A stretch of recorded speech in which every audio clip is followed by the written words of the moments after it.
Is Tesla leaving California? That's what we're hearing on Twitter right now. Last night, as I was getting into bed, I was, going through the feed to see what's going on and what's new in the world of the companies that I have an eye on.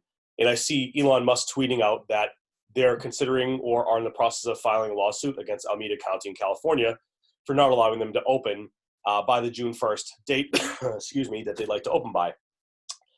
And it got me thinking, for all these new investors out there who are trying to find places to put their money and they want to grow and look for growth and learn about these different ways of evaluating companies, how disruptive these tweets are to someone who's just getting started with building their wealth and looking at the future and trying to figure out where to put their money.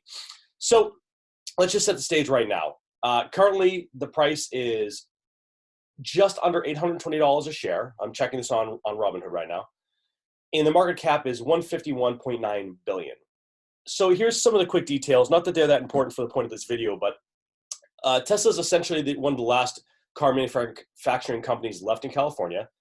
Elon, obviously, is the founder and CEO, has the option to move his headquarters wherever he wants. I'm hearing things like he likes Texas or other counties in Nevada, for example. But none of that really matters. I personally don't care what he does. It affects a lot of people locally, and I understand that, of course. But from the perspective of a new investor, this is really scary stuff. If you have to think about fundamental analysis, technical analysis, managing your money, making sure portfolio is balanced, while at the same time having to deal with barrages of tweets that could be from one extreme to the next, whether it's talking about overvalued stock prices or moving your headquarters based on a decision locally, these are really disruptive to the ability to learn how to invest your money properly and manage a portfolio in a successful way. So look, this isn't about giving you advice today. This is about saying sometimes you have to learn to drown out the noise and understand that that's exactly what this is.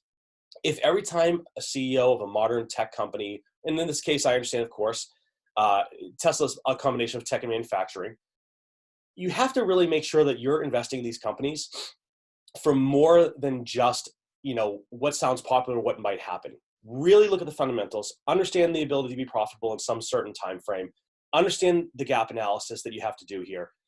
Take the time to make sure that it's a company you want to invest in, even if things change very quickly from a fundamental perspective, a tweet perspective, a political perspective.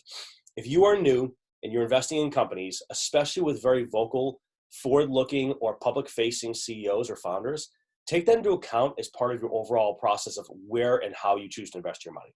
Because the reality is you never know what's going to come next. You don't know, is the SEC going to come in and say something about that tweet? You don't know if California is going to potentially try to sue him back. And let's be honest, who knows if they even leave California or if this is just nothing more than a threat over Twitter. That's it. Really short video. So I'm going to say it again.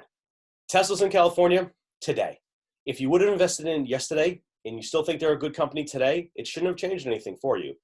Don't let tweets dictate how you build your wealth over time. It's a long-term journey. You should look at it and treat it that way. Thanks, guys.